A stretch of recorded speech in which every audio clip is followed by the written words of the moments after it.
வணக்கம், நான் உங்கள் யஷ்வந்த் குமார். இன்றைக்கி நம்ம சேனலில் ஸ்வீட் போண்டா செய்கிறது எப்படின்னு பார்க்க போகிறோம்.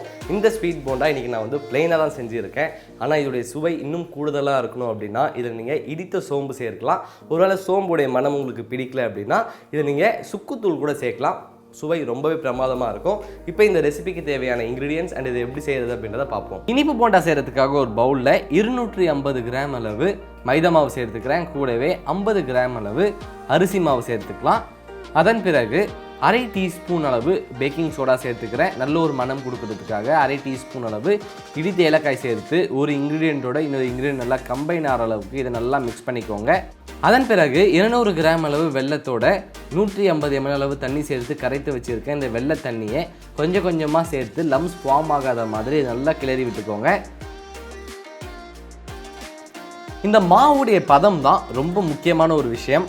நம்ம மாவு ரொம்ப கெட்டியாக இருந்துச்சு அப்படின்னா நம்ம போண்டா ரொம்ப ஹார்டாக இருக்கும். இதுவே ரொம்ப தண்ணியாக கரைச்சிட்டோம் அப்படின்னா அதை நம்ம எண்ணெயில் போட்டு பொரிச்சு எடுக்கும்போது ரொம்ப கடினமாக இருக்கும்.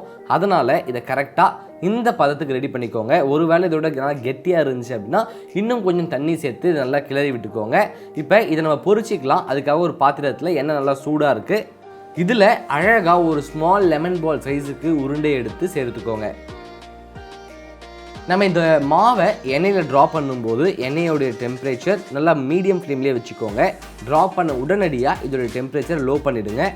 அப்போ தான் வெளியில் பார்க்க நல்லா ப்ரௌனாக க்ரன்ச்சியாகவும் உள்ளே நல்லா சாஃப்டாகவும் இருக்கும். இல்லைனா வெளியில் மட்டும் கலர் நல்லா ப்ரௌன் கலரில் மாறிடும். ஆனால் உள்ளே மாவு வேகவே வேகாது.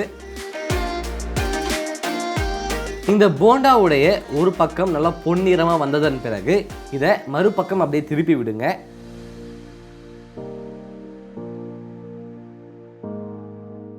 எல்லா பக்கமும் இந்த மாதிரி நல்லா ப்ரௌன் கலரில் க்ரன்ச்சியாக வந்ததன் பிறகு இதை எண்ணெய் இல்லாமல் எடுத்து வேற ஒரு பிளேட்டில் மாற்றிக்கலாம். இதே மாதிரி மீதமுள்ள எல்லா மாவையும் அழகாக பொரிச்சு எடுத்துக்கோங்க.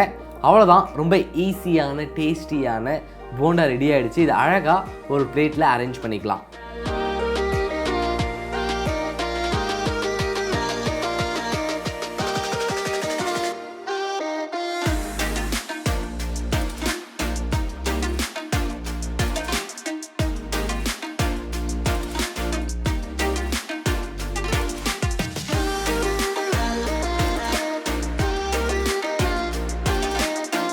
வெளியில் நல்லா மொறுன்னு உள்ளே நல்லா மிருதுவாக இருக்கக்கூடிய ஒரு ஈவினிங் ஸ்நாக் ரெடி ஆகிடுச்சு. இதை நீங்கள் வீட்டில் ட்ரை பண்ணி பாருங்கள். ட்ரை பண்ணி பார்த்துட்டு உங்களுடைய ஃபீட்பேக்கை கீழே கமெண்ட் பண்ணுங்கள். இதே மாதிரி இன்னொரு சூப்பர் ரெசிபி உங்களை நான் சந்திக்கிறேன். And then bye from Yashwant.